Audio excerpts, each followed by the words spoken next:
What if I told you you don't need $50,000 to buy a good electric car anymore? For the longest time, electric vehicles have felt like something made for a very specific group of people: early adopters, tech enthusiasts, or just people with a bigger budget. Because let's be honest, most EVs haven't exactly been cheap, and even when they try to be practical, they still end up feeling out of reach for a lot of people. But this changes that, because this is the Chevrolet Equinox EV, and on paper, it might be one of the most important electric cars right now.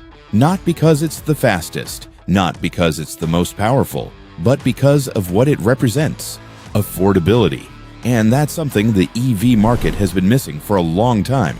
At first glance, it doesn't try too hard to look futuristic. There are no wild shapes, no extreme design choices. Instead, it looks clean, modern, balanced, like something you'd actually see on the road every day. And that's important because for a lot of people, this isn't going to be a second car. This is the car, the one they use every day, for work, for family, for everything. And the Equinox EV understands that. Step inside, and it feels exactly how you'd expect a modern car to feel. Clean layout, digital displays, nothing confusing. Everything is where it should be. And that's the point, because this car isn't trying to impress you with complexity. It's trying to make your life easier. And when you start driving it, that idea continues. It's smooth, quiet, effortless. Exactly what most people want from an electric car. But here's where it gets interesting, because even though it's designed to be affordable, it doesn't feel cheap. And that's a very difficult balance to get right. The ride feels comfortable, stable on the road, predictable in a good way. It doesn't try to be sporty, it doesn't try to be aggressive. It just does its job really well. And for a lot of drivers, that's more than enough. Because not everyone is looking for excitement. Most people just want something reliable, something efficient, something that fits into their daily life without making things complicated. And that's exactly what this does. But of course, price is the real headline here, because when you hear that this could be around the $30,000 range, that changes everything. Suddenly, electric cars aren't just an idea, they become an option. A real option, something you can actually consider instead of just watching from a distance. And that shift is bigger than it sounds, because once EVs enter this price range, a lot more people start paying attention. A lot more people start asking the same question: why not? And that's where things get interesting, because when you compare this to traditional gas SUVs in the same price range, it starts to make sense.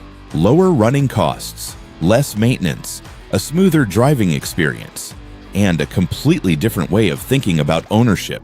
But at the same time, it's not perfect. Charging still requires planning, infrastructure still matters, and depending on where you live, that experience can be very different. So it's not as simple as just switching overnight, but it's getting closer, much closer than it was before. And that's what makes this car so important, because it's not trying to be the best EV ever made. It's trying to be the one that most people can actually buy, the one that bridges the gap between interest and action, between curiosity and ownership. And that's a role no other EV has really nailed at this level, because once something becomes accessible, everything changes. The conversation changes, the expectations change, and the market changes.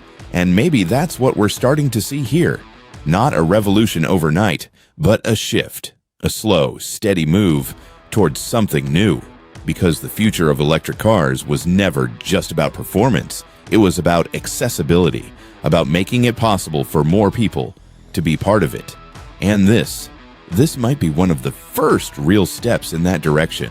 So now the question becomes simple. If an electric SUV is finally affordable, practical, and easy to live with, what's stopping you from making the switch? Is it still the price, or is it something else? Because if cars like this continue to improve, that decision might not be as difficult for much longer.